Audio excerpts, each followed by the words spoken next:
हे friends, welcome back. आज इस video में हम लोग जानने वाले हैं कि कैसे रिजर्व एंड सरप्लस को सही तरीके से हम लोग इंटरप्रेट कर सकते हैं और कैसे रिजर्व के थ्रू कंपनी हम लोगों को मिसलीड भी कर सकता है। और आखिर में हम लोग देखेंगे दो लाइव एग्जांपल जहां पे कंपनी अपने सरप्लस अमाउंट को रिजर्व में कैसे ट्रांसफर करते हैं। ये रिजर्व एंड सरप्लस का दूसरा पार्ट है और अगर आप अभी तक रिजर्व एंड सरप्लस का पहला पार्ट नहीं देखे हैं तो मैं आपसे रेकमेंड करूंगा पहले आप रिजर्व एंड सरप्लस का पहला पार्ट देखिए, फिर इस वीडियो को कंटिन्यू कीजिए। तो ही आपको रिजर्व एंड सरप्लस क्या होता है, कहां से रिजर्व एंड सरप्लस क्रिएट होता है, रिजर्व एंड सरप्लस क्यों क्रिएट किया जाता है, वो उस वीडियो से ही आप लोगों को पता चल जाएगा। और अगर आप वो वीडियो नहीं देखे हैं तो ये वीडियो आपको आधा समझ में आएगा और आधा नहीं आएगा। तो अब मैं रेकमेंड करता हूं आप पहले जाके वो वीडियो देख लीजिए, फिर इस वीडियो को कंटिन्यू कीजिए। और अगर आप जानना चाहते हैं कि कैसे ऑनलाइन पोर्टल से एक कंपनी के फाइनेंशियल स्टेटमेंट को निकाल के पढ़ सकते हैं आप लोग, तो लिंक ऊपर आई बटन पे और नीचे डिस्क्रिप्शन पे दिया हुआ है, आप जाके वो वीडियोस देख सकते हैं। तो चलिए सीखते हैं एक साथ।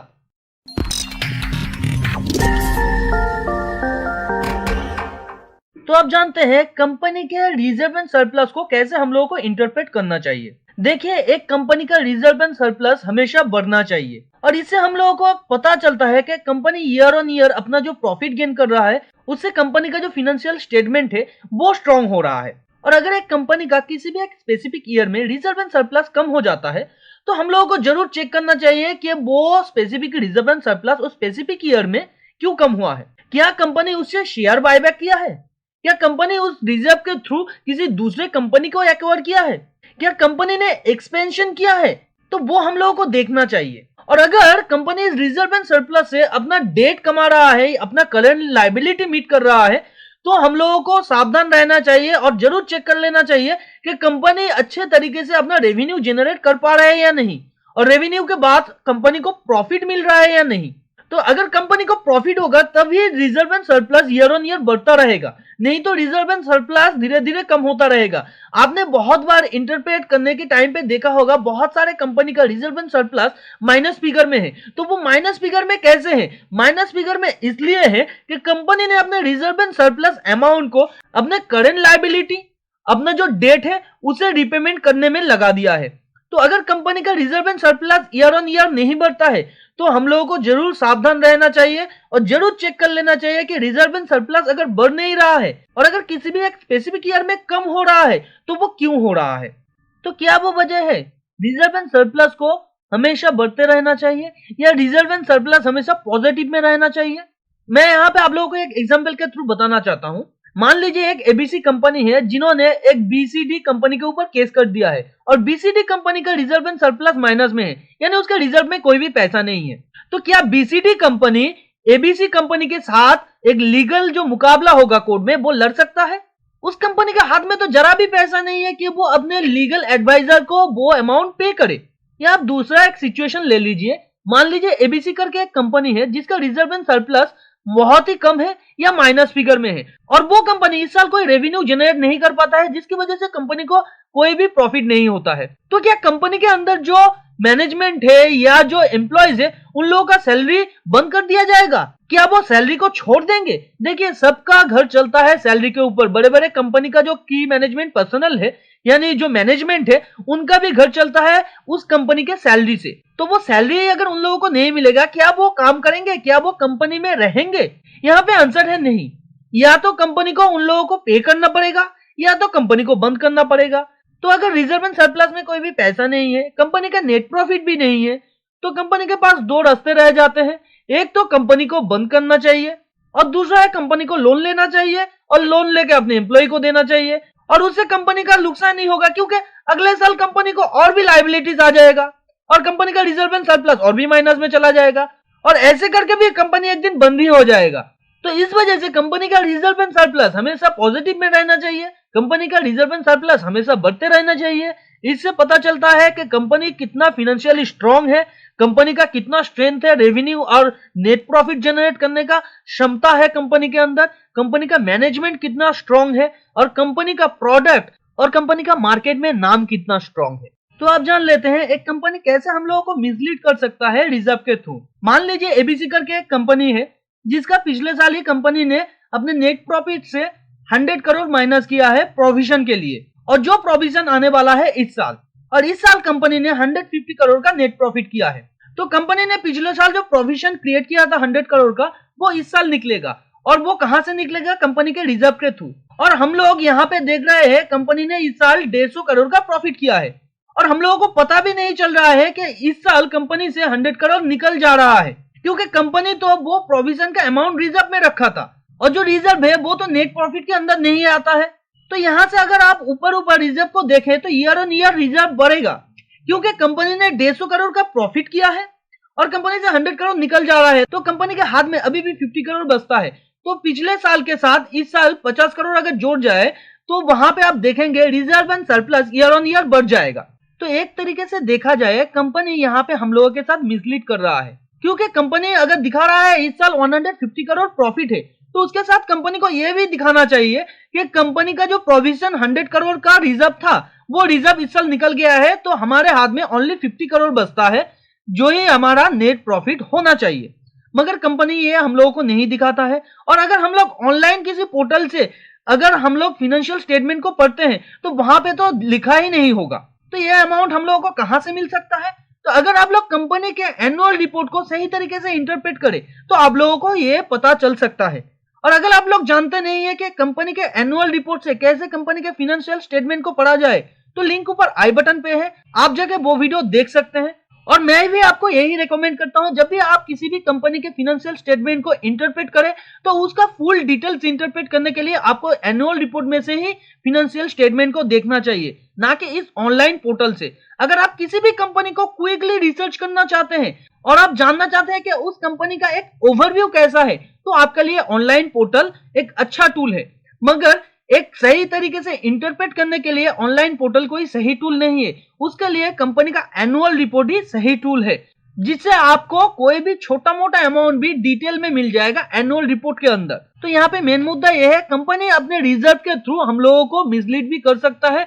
और जब भी आप लोग एनुअल रिपोर्ट को इंटरप्रेट करें या कंपनी के फाइनेंशियल स्टेटमेंट को इंटरप्रेट करें, ये सब चीज आप लोग जरूर ध्यान में रखिए कि कहीं कंपनी हम लोगों को मिसलीड करके हमारा जो बुक वैल्यू है कंपनी का, वो तो नहीं कम कर रहा है। तो अब हम लोग देख लेते हैं एक लाइव एग्जांपल के थ्रू कि कंपनी के नेट प्रॉफिट को कैसे रिजर्व एंड सरप्लस में ट्रांसफर किया जा सकता है। तो हम लोग यहाँ पे क्यूपिड लिमिटेड करके एक कंपनी है, उसका एग्जांपल लेंगे, जिसका फाइनेंशियल स्टेटमेंट मैंने ऑलरेडी खोल के रखा है। तो यह है क्यूपिड लिमिटेड का एक फाइनेंशियल स्टेटमेंट। देखिए यहाँ पे 2020 का मैंने एनुअल रिपोर्ट को खोल के रखा है, जिसके अंदर हम लोगों को क्या चाहिए, मैंने पहले ही आप लोगों को बोला था, सरप्लस को कैलकुलेट करने के लिए नेट प्रॉफिट से सिंपली आपको डिविडेंड पेड को माइनस करना पड़ेगा। तो हम लोगों को क्या क्या अमाउंट चाहिए, नेट प्रॉफिट एंड डिविडेंड, उसके बाद हम लोगों को सरप्लस अमाउंट मिल जाएगा। तो फर्स्ट हम लोग देख लेते हैं कंपनी का इस साल का जो नेट प्रॉफिट है वो कितना है। तो नेट प्रॉफिट को चेक करने के लिए हम लोगों को प्रॉफिट एंड लॉस स्टेटमेंट में जाना पड़ेगा। तो प्रॉफिट एंड लॉस स्टेटमेंट में चले जाते हैं। कंपनी का इस साल का जो नेट प्रॉफिट है वो है 3,958.75 लाख। तो सिंपली हम इसे एक एक्सेल शीट में लिख लेते हैं। उसके बाद हम लोगों को चाहिए डिविडेंड पेड। तो डिविडेंड अमाउंट कहां पे हम लोगों को मिल सकता है, तो ये अमाउंट हम लोगों को मिल सकता है कंपनी के कैश फ्लो स्टेटमेंट में। तो कैश फ्लो स्टेटमेंट में सिंपली हम लोग चले जाते हैं। कैश फ्लो स्टेटमेंट में हम लोग देखते हैं डिविडेंड पेड करके, देखिए यहाँ पे 1,206 लाख लिखा है। तो सिंपली हम लोग इस अमाउंट को ले लेंगे। देखिए यहाँ पे ये अमाउंट है। तो डिविडेंड पेड 1,206 लाख। तो नेट प्रॉफिट से हम लोग अगर डिविडेंड को माइनस कर देंगे तो हमारा सरप्लस बन जाता है 2020 का 2,752.75 लाख।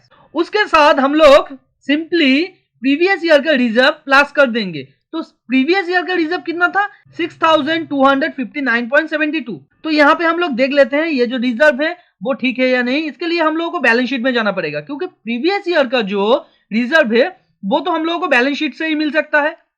तो देखिए यहाँ पे इक्विटी शेयर कैपिटल, उसके नीचे है आपका अदर्स इक्विटी। ये अदर्स इक्विटी जो है वो ही होता है आपका रिजर्व एंड सरप्लस। तो रिजर्व एंड सरप्लस कितना है पिछले साल का, 6,259.72। और ये जो 9,012.47 है ये है करंट ईयर का।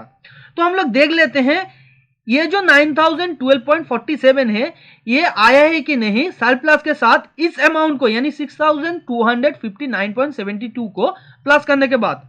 तो यहाँ पे देखिए 2,752.75 को 6,259.72 के साथ प्लस करने के बाद 9012.47 आ गया है। आप अपने एक्सेल सीट में भी इसको कैलकुलेट करके देख सकते हैं और मैं यहाँ पे एक लाइव कैलकुलेशन करके आप लोगों को दिखा देता हूं। देखिए, सम ए अमाउंट प्लस ए अमाउंट, तो यहाँ पे निकल के आ रहा है 9012.47 और यहाँ पे भी था 9012.47। तो ये तो हो गया जिस स्टेटमेंट में आपका अमाउंट मिल रहा है, मगर जब भी आप लोग इंटरप्रेट करने जाएंगे तो ऐसा भी स्टेटमेंट आप लोगों को मिलेगा जहां पे आपका अमाउंट भी नहीं मिलेगा। तो ऐसा कोई स्टेटमेंट का एग्जाम्पल अगर आप देखना चाहते हैं तो यहाँ पे सिंपली परसिस्टेंस लिमिटेड करके एक कंपनी का मैंने एग्जाम्पल लिया है। इसका शॉर्ट टर्म इन्वेस्टमेंट वाला इंटरप्रिटेशन मैंने ऊपर आई बटन पे जो वीडियो का लिंक आपको दिख रहा है वहां पे किया है। आप अगर वो वीडियो नहीं देखे हैं तो वो उस वीडियो को मैं रिकमेंड करूंगा, आप जाके देख लीजिए। उस वीडियो से आप लोगों को पता क्या चलेगा कि शॉर्ट टाइम में अगर आप किसी भी कंपनी में इन्वेस्ट करते हैं तो कैसे वहां पे इन्वेस्ट किया जा सकता है और वहां से भी आप कुछ अमाउंट, कुछ प्रॉफिट निकाल सकते हैं। देखिए, परसिस्टेंट लिमिटेड करके कंपनी में जो नेट इनकम था 3617.62 करोड़ का था और ग्रैंड रिसीव किया है, यानी कंपनी ने एक अच्छा काम किया है, उसके लिए कंपनी को 3 करोड़ मिला है कहीं से। तो नेट इनकम के साथ अगर हम लोग ये अमाउंट को प्लस कर देंगे तो हम लोगों का कुछ बन जाता है 3620.62 करोड़।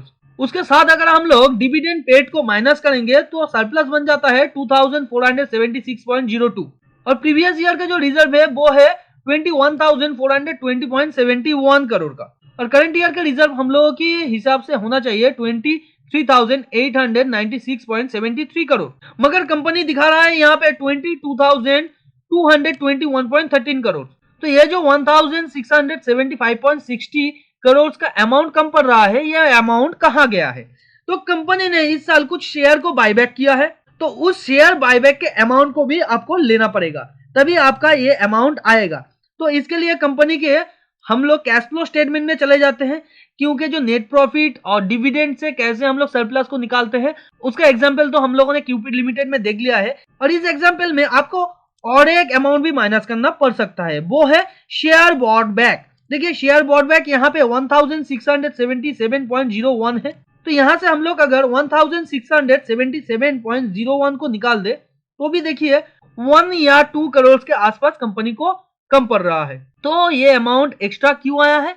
देखिए, कंपनी के फाइनेंशियल स्टेटमेंट को एनालाइज करने के टाइम अगर आप ये कोशिश करेंगे कि आपको एग्जैक्टली उस फाइनेंशियल स्टेटमेंट को मिलाना ही होगा तो आप ये बहुत बड़ा गलती कर रहे हैं। अगर अमाउंट उसके आसपास भी चला जाए तो आपको पकड़ लेना चाहिए ये फाइनेंशियल स्टेटमेंट ठीक है।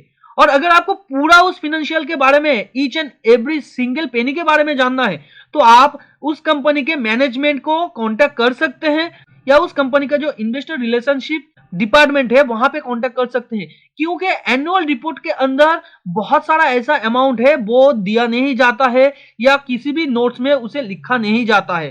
तो अगर आप उस सारे अमाउंट को खोजने जाएंगे तो आपको नहीं मिलेगा कभी भी, आप फाइनेंशियल स्टेटमेंट को कभी भी बैलेंस नहीं कर सकते हैं। तो जब भी आप लोगों को ऐसा कोई एक स्पेसिफिक प्रॉब्लम हो जहां पे फाइनेंशियल स्टेटमेंट नियर अबाउट मिल रहा है तो आप लोगों को पकड़ लेना चाहिए कंपनी का जो फाइनेंशियल स्टेटमेंट है वो सही है। तो उम्मीद करते हैं रिजर्व एंड सरप्लस इंटरप्रिटेशन का जो ये वीडियो है ये आप लोगों को पूरा समझ में आ गया होगा। अगर वीडियो में यूज किए गए कोई भी फाइनेंशियल टर्म आप लोगों को बहुत ज्यादा कॉम्प्लिकेटेड लगा हो या आने वाले टाइम पे अगर आप किसी भी फाइनेंशियल टॉपिक के ऊपर वीडियो चाहते हैं तो उसके बारे में नीचे कमेंट में जरूर लिखिए। और ये बैलेंस शीट इंटरप्रिटेशन का सीरीज आप लोगों को कैसा लग रहा है उसके बारे में भी आप नीचे कमेंट में जरूर लिखिए। आप लोगों का एक कमेंट, एक लाइक हम लोगों को बहुत ज्यादा उत्साहित करता है कि आगे हम लोग वीडियो बनाते रहे और भी मेहनत करते रहे। तो वीडियो अगर नॉलेजेबल लगा है तो वीडियो को जरूर लाइक कीजिए। ऐसे ही नॉलेजेबल वीडियो को अपने फ्रेंड्स एंड फैमिली के साथ शेयर कीजिए जो फाइनेंस और स्टॉक मार्केट में इंटरेस्ट रखता है। अगर चैनल को अभी तक सब्सक्राइब नहीं किया है तो चैनल को जरूर सब्सक्राइब कर दीजिए और बाजू में जो बेल आइकन है उसे भी हिट कर दीजिए ताकि नए वीडियो का नोटिफिकेशन आप लोगों को तुरंत मिल सके। मिलते हैं अगले वीडियो पर, तब तक के लिए खुश रहिए। Thanks for watching and happy investing.